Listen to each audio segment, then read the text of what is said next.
Ancien milieu international français, puis sélectionneur des Bleus, Henri Michel est mort ce mardi, à l'âge de 70 ans. Henri Michel est mort. Il était le meilleur footballeur français de sa génération, celle des baby-boomers nés entre 1946 et 1950. Henri Michel n'a jamais eu le Ballon d'Or, ni gagné la Ligue des Champions. Aujourd'hui, il jouerait à Barcelone, ou au Paris Saint-Germain. Au téléphone, sa voix se fait petite. Alain Giresse vient d'apprendre la disparition de son coach, Henri Michel, celui pour qui il éprouvait plus que de la sympathie, de l'affection. Avec en point d'orgue leur aventure, lors de la Coupe du Monde 1986 au Mexique et le fameux match face aux Brésiliennes cumulant le salaire brut, les primes et les revenus publicitaires, quel footballeur arrive en tête de ce classement? Le trio de tête a de l'avance selon les chiffres de l'hebdomadaire France Football. Ligue des Champions, cette saison, le jeu pratiqué par les Reds fait passer un joli frisson sur la nuque des amateurs de ballon rond. Un football survitaminé souvent identifié aux performances du trident offensif maison.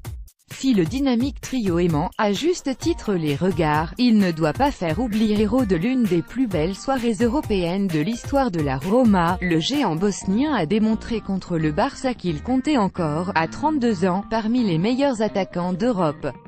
Une belle revanche pour un joueur souvent sous-coté, qu'on annonçait à tort du côté de Stamford Bridge. C'est après avoir quitté le Barça il y a 2 ans, le latéral brésilien est plus que prêt pour un retour en Catalogne. Sous contrat jusqu'en 2019 avec le PSG, Dani Alves ne serait pas contre un retour au FC Barcelone. Interrogé dimanche soir sur TV Globo, le latéral brésilien a déclaré sa flamme à son enchaîné. Le président de la FFF Noël Le Graët a rendu hommage à Henri Michel, décédé ce mardi à 70 ans. Michel Hidalgo a rendu hommage à Henri Michel, son successeur au poste de sélectionneur de l'équipe de France décédé ce mardi. En plus du forfait d'Hiroki Sakai, plusieurs défenseurs de l'OM sont légèrement touchés pour la demi-finale aller de Ligue Europa contre Salzbourg ce jeudi, 21h05. Voici les différentes options possibles pour Rudy Garcia, qui devra sans doute faire des choix tant ses joueurs vont tout faire. LFC Nantes a rendu hommage à Henri Michel sur son site internet. Vidéo. La chaîne Le QIPE, notre journaliste Sébastien Tarago avait rencontré Henri Michel en octobre 2016 pour un entretien exclusif diffusé sur la chaîne L'Équipe dans l'émission L'Équipe Enquête. En hommage à l'ancien sélectionneur de l'équipe de France, décédé ce mardi de 4 vidéos disparition, l'ancien milieu international français et sélectionneur des Bleus Henri Michel est mort ce mardi, à l'âge de 70 ans.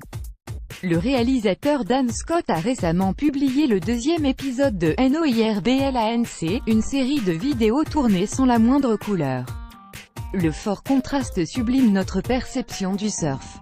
L'ancien milieu international français et sélectionneur des Bleus Henri Michel est mort ce mardi, à l'âge de 70 ans.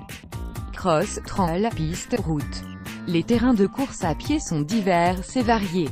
Et vous préférez quoi? Info RMC Sport. S'il se montre désormais précieux et particulièrement efficace, Kostas Mitroglou a vécu une première partie de saison laborieuse avec l'OM. Retour sur les 3 phases clés qui ont permis à l'international grec de finalement s'affirmer à la pointe de l'attaque. Henri Michel est mort ce mardi à l'âge de 70 ans. Les hommages du foot français sont arrivés immédiatement. Les 2 Racing Men sont dans la shortlist pour le joueur européen de l'année. L'ancien joueur de la grande époque nantaise devenu sélectionneur de l'équipe de France, est décédé à l'âge de 70 ans.